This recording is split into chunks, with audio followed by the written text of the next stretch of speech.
Hi friends, hello friends, నమస్తే friends, బాగున్నారా?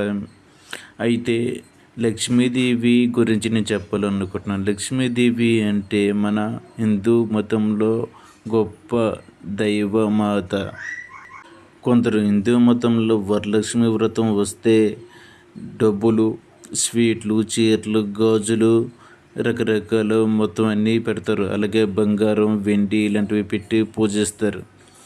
ఇలా పెట్టడం వల్ల ఎంత పెడితే అంత ఎక్కువ వస్తుందని కొందరు నమ్ముతారు. ఇవన్నీ అపోహలు మాత్రమే, ఇవి నిజం కాదు.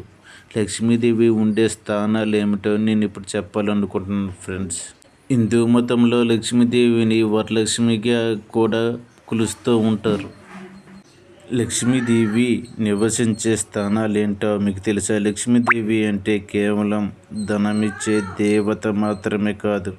ఆమె సౌభాగ్యం, శాంతి, విజయం, ఐశ్వర్యం, విజ్ఞానం అన్నీ కలగలిసిన మహాశక్తి. అయితే కేవలం కంకణాలు, ముత్యాలు, నగలు వేస్తే లక్ష్మీదేవి రాదు. చాలామంది లక్ష్మీదేవి అంటే ధనమిచ్చే దేవత అని అనుకుంటూ ఉంటారు. ఇలా అనుకోవడం ఒక పొరపాటు.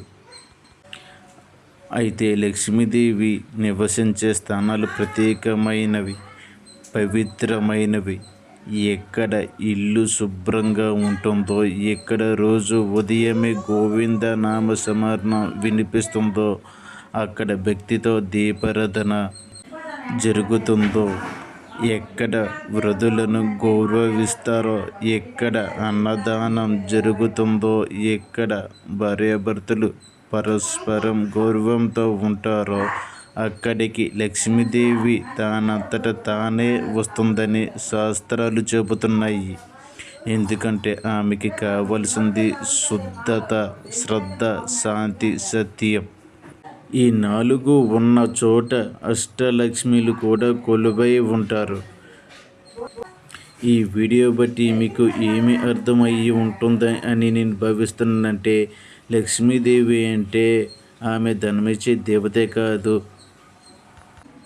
ఆమె సౌభాగ్యం, శాంతి, విజయం, ఐశ్వర్యం, విజ్ఞానం ఇవన్నీ కలిసిన దేవతే లక్ష్మీదేవి. ఆమెకి ముఖ్యంగా కావాల్సింది శ్రద్ధ, శుద్ధి, శాంతి, సత్యం. సత్యం లేకుండా ఆమె గ్రహించదు. ఇప్పుడు చాలామంది ప్రతి ఒక్క చిన్న విషయానికే చిరాకు పడిపోతూ ఉంటారు. అలాంటి చిరాకులు పడడం చాలా మంచిది కాదు. ఎంత శాంతిస్తే అంత మంచిది. ఈ వీడియో మీకు నచ్చితే ప్లీజ్ ఒక లైక్, ఒక సబ్స్క్రైబ్ ఇవ్వండి.